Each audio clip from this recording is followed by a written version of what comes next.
Well, I'm hearing all kinds of rumors that Mr. Trump, President Trump, is trying to combat the deep state right now.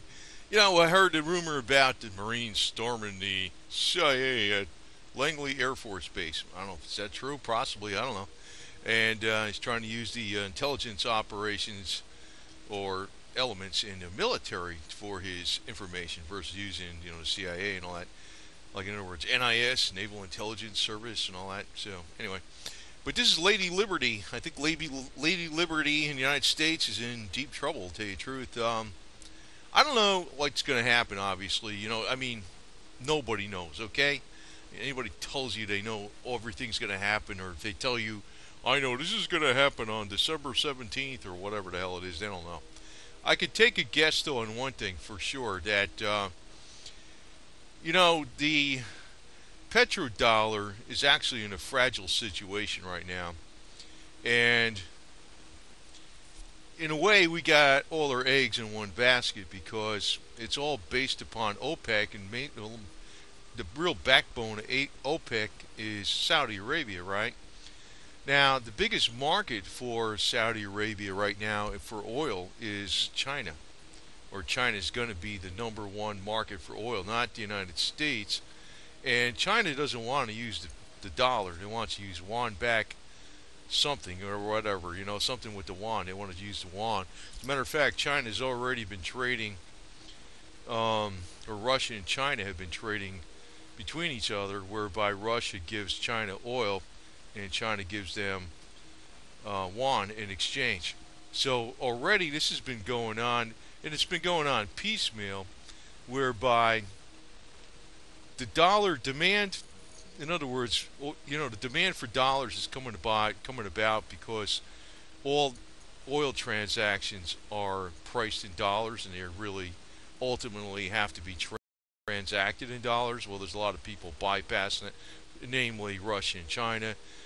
And once Saudi goes, Saudi's also, they have to make this step. Now, I think what's going on here is that Saudi is now starting to get set up by the West. I'm not sure what happened with all the people, the turmoil in the royal family and all this stuff going on over there, right? I swear to God, I think the ultimate goal is to go after Iran, and that I could say is an axiom, and I think they're behind a timetable and when they want to do it. But now that it looks like Saudi's not that is going to be flipping to China, you could see the elements in the West are probably thinking, well, we can create some kind of situation where maybe Saudi and Iran, go to war. And I think that's their ultimate goal. Not that we get involved in it, but they go to war with each other, who the hell knows what the hell the future is exactly, but overall, it's pretty easy to tell what the future is, but as far as the exact timetable, I don't think anybody knows, including the guys that are the major pullers of strings on the top. They don't know either. Because I think this timetable that a lot of people have talked about for the New World Order and all this garbage, it's behind schedule. It's, there was plans for things to be done by 2000 even, near to 17 years later. But there's another concept I want to drive home. You don't have to have like a borderless nations or borderless in other words, if you instill in people common education and ideas, I say ideas, okay, that's New Jersey talk, and you have everybody like thinking the same way, on any kind of issues, you accomplish globalism that way. You already have. And you could have nations and stuff, and it can appear that you're all different, but it's almost like comparing, like, you can go in every country in the world today and you'll find a McDonald's. It's like the American corporate culture has permeated everything, including rural America.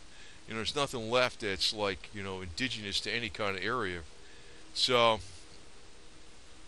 that's the kind of globalism you got to really watch out for, because it's not apparent in when it's going on. I know a lot of people don't like the New World Order. I don't like the New World Order. But globalism is, it could be not set in stone where it's obvious. I like it where different countries have their own thing. Different, even in our own country, where each part of the country has their own thing. People don't have to think all the same. You know, it's a hell. It's real, true, free society. You could have different cultures and ideas and everything like that. But I think what's going on here, man, I saw McAfee's prediction on Bitcoin. It's going to go to $100,000. It's going to go to $1,000,000 or whatever. I don't know. I got doubts about that, but if it does, I mean, the dollar is going to go to oblivion if that's the case. I can't see Bitcoin going into $100,000 and it buying the same amount as it is today. That would probably mean hyperinflation, I would think.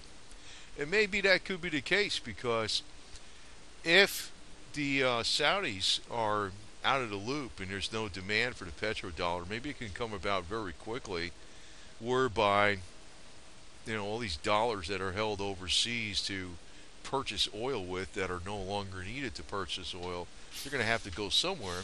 Hey, my cat over here. She got scared. Anyway, it's Miss Golddigger and Rocky. And but the thing is, people are not really preparing for when this happens. And it almost reminds me of, if you look at, okay, the stock market crash of 1929, and Argentina had a currency crisis and all these type of things. But it's a matter of people don't prepare at all. It's not being a doom and gloomer or a negative vibes person or anything, but you should prepare. And people are out there just having a great party, like old girls here, pink hair, purple hair, green hair, whatever. So, people just having a party. They don't give a damn. That's the way, and that's what gets me, because you could see this in culture all over the place, on popular culture. Everything's all fluff. People aren't thinking about even some of the basic essentials. They're like, oh, if something happens, oh, yeah, whatever. I don't think silver's going to be the main thing that's going to save you from the attack of the 50-foot woman. But, you got to have all your other preps. But one thing I always said about silver, it's got that medicinal purposes type element to it. And if there is a major problem, let me say this about silver too, with the medicinal purposes. I know they got the thing out there on the internet with the blue man and all this garbage. Remember that? If you ever looked at, if you're drinking a lot of colloidal and ionic silver.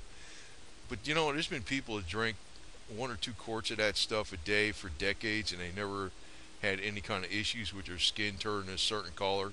It's because it's true colloidal ionic silver. It's not silver salts. But the other side of it is, the more you're actually taking a load off your body by knocking down microbes, or putting them to a minimum, the better your chances are of not getting cancer and things and other types of diseases.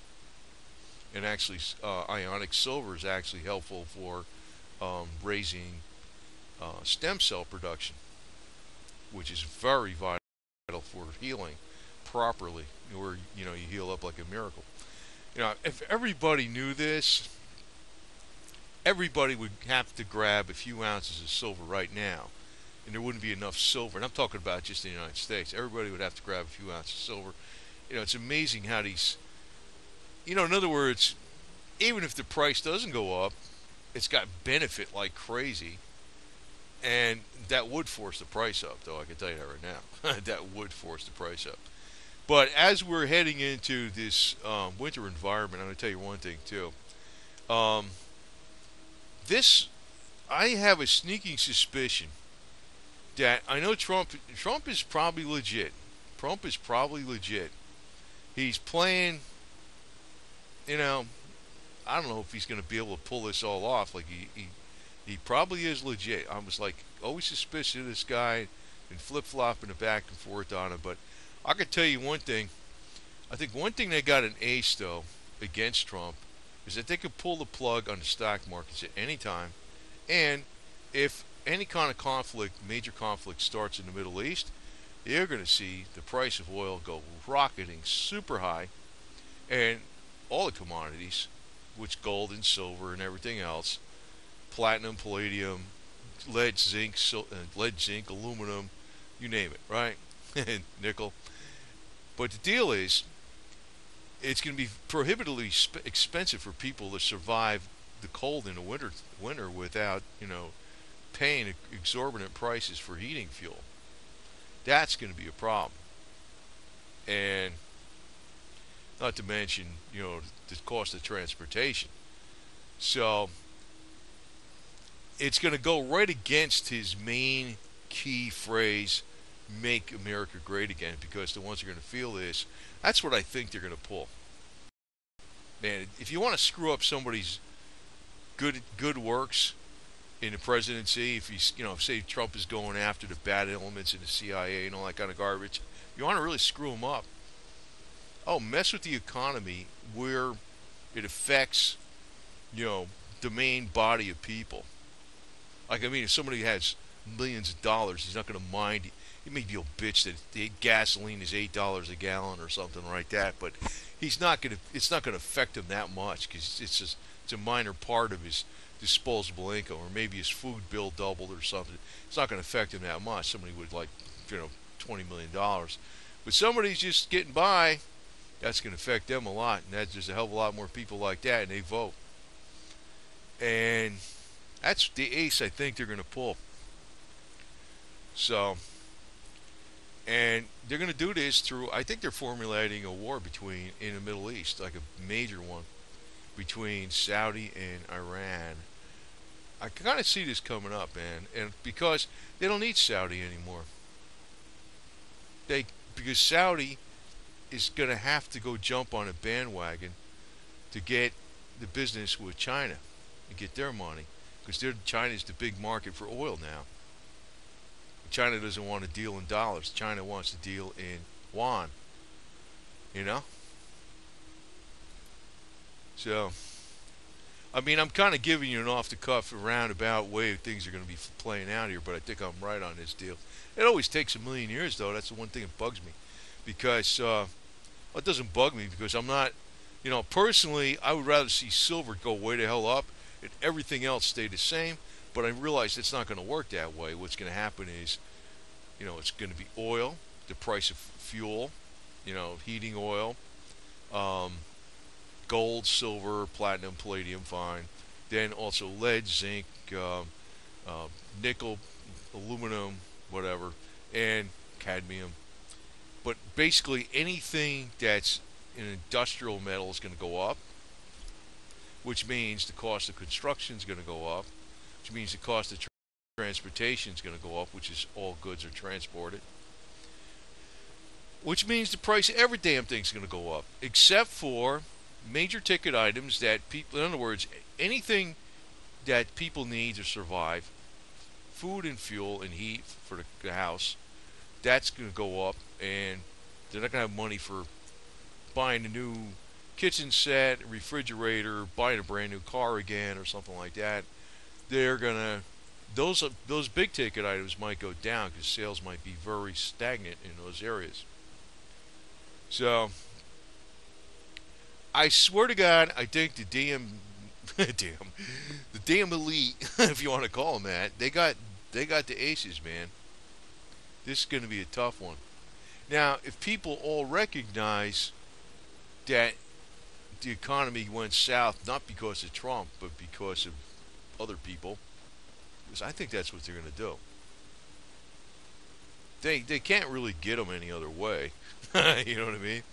That's just the only way they're going to be able to do it. But if people fall for it, and they might, because the major media is going to be saying, "Oh, Trump's economic policies were no good." And, yeah, right. It has nothing to do with that, man. Um, Actually, it's going to wind up that, like I said, if you have a war between Saudi and Iran, because we don't need Saudi anymore for, we don't need OPEC anymore. OPEC's pretty much finished. That's why I think they're formulating a war between Saudi and Iran. If that happens, everything's going, prices are going sky high, except for stuff people don't absolutely need. Like they're not going to say, I'm going to change out my refrigerator again to I don't know, a different color refrigerator or something because I decided, people that are not going to have that kind of disposable income because you're spending it on necessities, just to get by, mainly food and fuel and heating oil for the house, whatever, natural gas. So there's not going to be that much net disposable income. And actually, all the prices, a lot of stuff will go up because everything's transported and it takes energy to manufacture something. So, your electric bill's going to go up and all this other garbage. But the deal is, it's gonna really put a tie up on whatever you want. I'm using a picture of a rope here, on liberty in this country because people are going to blame the guys sitting in the office. And I tell you what, I think the economy is really run by Wall Street, man, all the way. I mean, that's why Trump shrewdly appointed a lot of people from Goldman Sachs. A lot of people saying, "Oh, it's the wrong thing to do," but actually, that's the right thing to do because you can't fight too much garbage at once. You got to pick your battles. You know what I mean? I mean, even if he's against the Wall Street crowd, it's like you can't make too many enemies. He's going to be trying to clean up the CIA and the FBI with their corruption. So, one thing at a time. I mean, crying out loud, if he cleans up the CIA and the FBI, that's going to be plenty there, right there. But I swear to God, I don't think I think things are going to change radically all at once. I know that's been the major theme of all people that talk about silver, but I don't just talk about silver. As a matter of fact, I got a lot of videos with knives on my channel, too. Knives are a freaking handy tool. I mean, it's not the stuff you see in Hollywood movies, but they are a handy tool. And actually, a lot of my channel does go into a lot of other stuff besides silver. But, and because I'm a practical guy, I do not delve on a bunch of shiny coins. You're going to freaking save me from oblivion, if, the sky falls or something. I'm not so stupid to think that. I mean, having a bunch of freeze-dried food and a kerosene heater with kerosene or diesel fuel that can run a kerosene heater, or knives and guns or whatever. Fine, whatever, knives and guns. I don't know, knives or something, whatever. Different things like that are more practical, but silver is going to go way the hell up too. And I swear to God, I wish I was in charge of this deal with, the guys that are really putting a word out on silver, because the medicinal angle of silver is probably the most important angle there is. And it's the one thing I find, it was a pain with making colloidal silver. Well, you got to spend some time watching it, watching the brew and cleaning off the silver rods and stuff. But if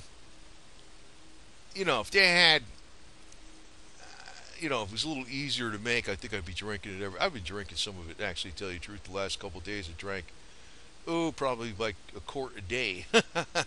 Probably going to continue that for a while. But I think, though, that people, well, they're not totally unaware of the benefits of it.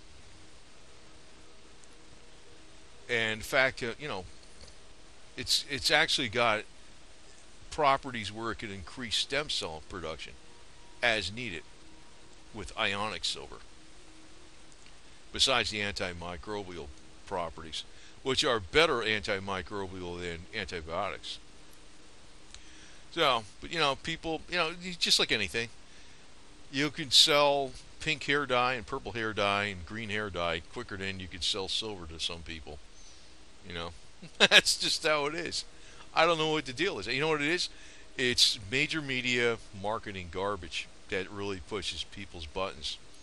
And people don't I don't know. They don't think past their nose, man. People are followers. That's what the problem is. You're not seeing too many followers in the silver area, that's for sure.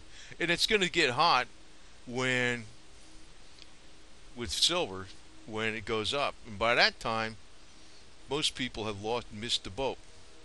You know what I mean? It's always when an investment looks pretty bad, as long as it's not something that's total fluff, like maybe buying stock in Facebook or something. But it's like like a solid thing that it's tangible. If an investment looks like, oh wow, that investment's been going down for years, well, maybe that's the time to buy it. And that's just what silver's been doing. But I can tell you, palladium's been doing good. And I'm about the only silver channel out here that was advocating palladium way back. It might continue to do good too. I don't know.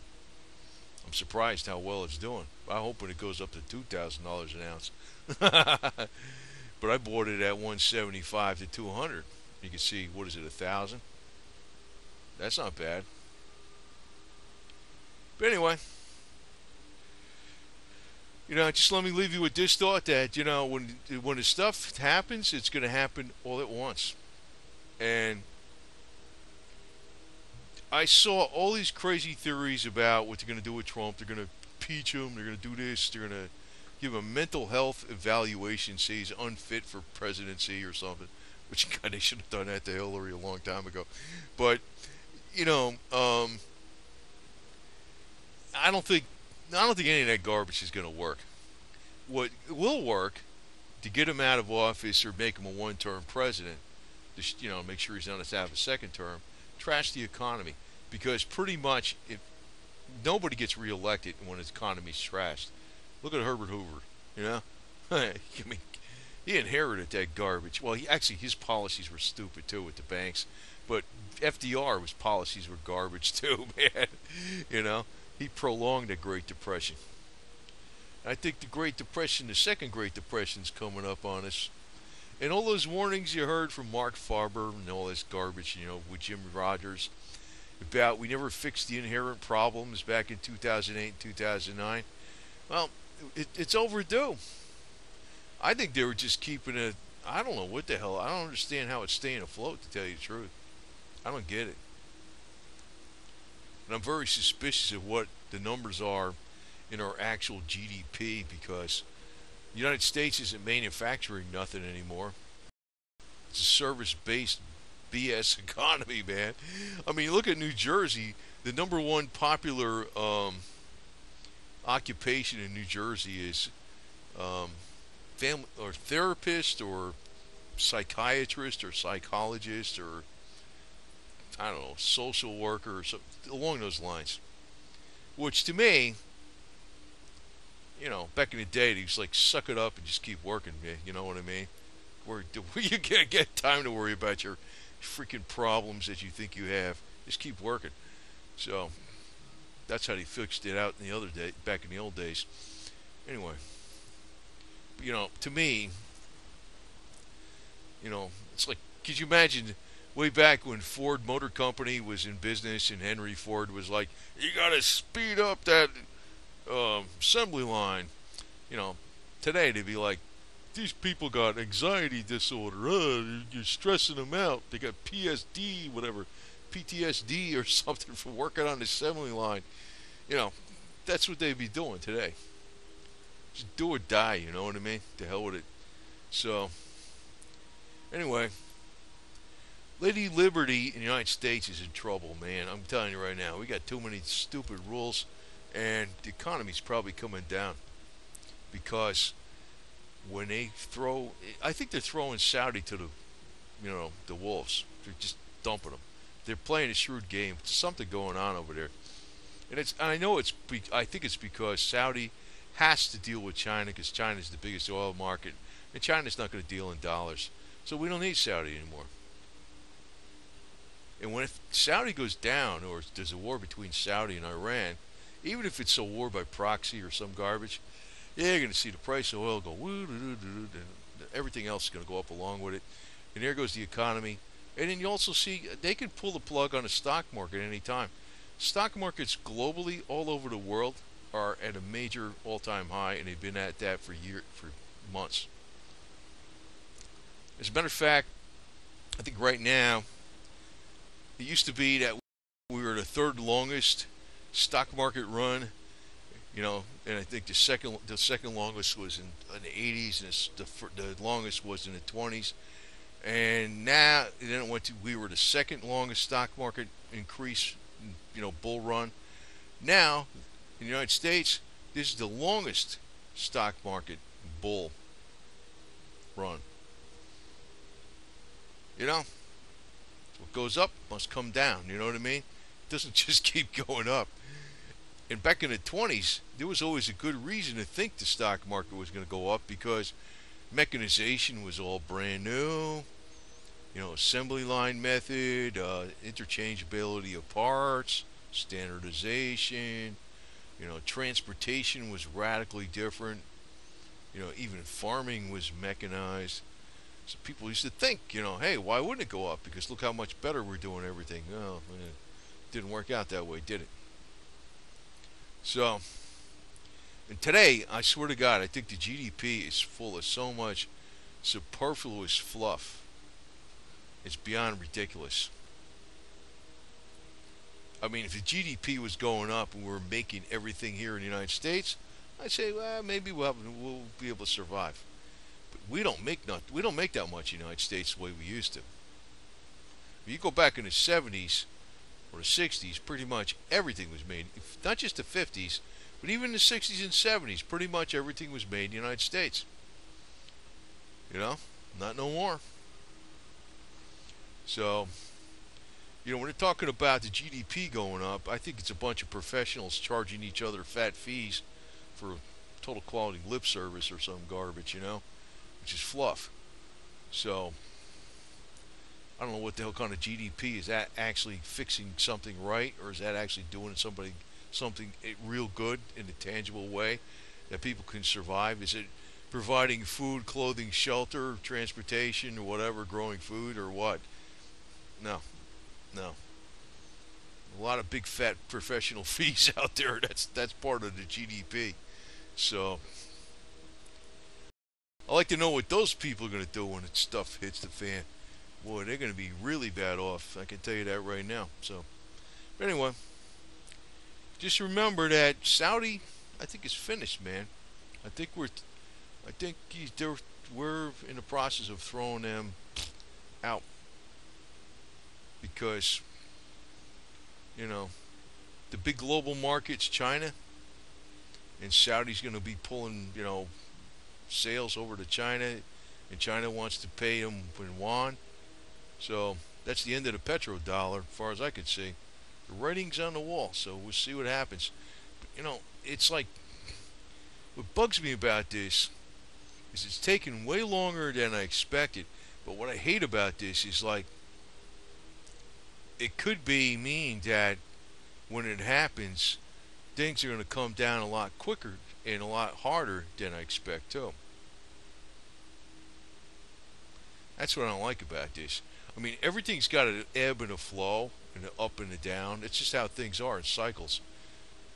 But what's going on is they're artificially pumping everything up, and when they can't do that anymore, that means there's going to be a bigger crash, which has been the argument of Jim Rogers and Mark Farber forever, and they're probably right. But I don't know. They deregulate everything in the United States, and they deregulate, I'm talking about not Wall Street, but deregulate all the stuff that small businesses have to put up with.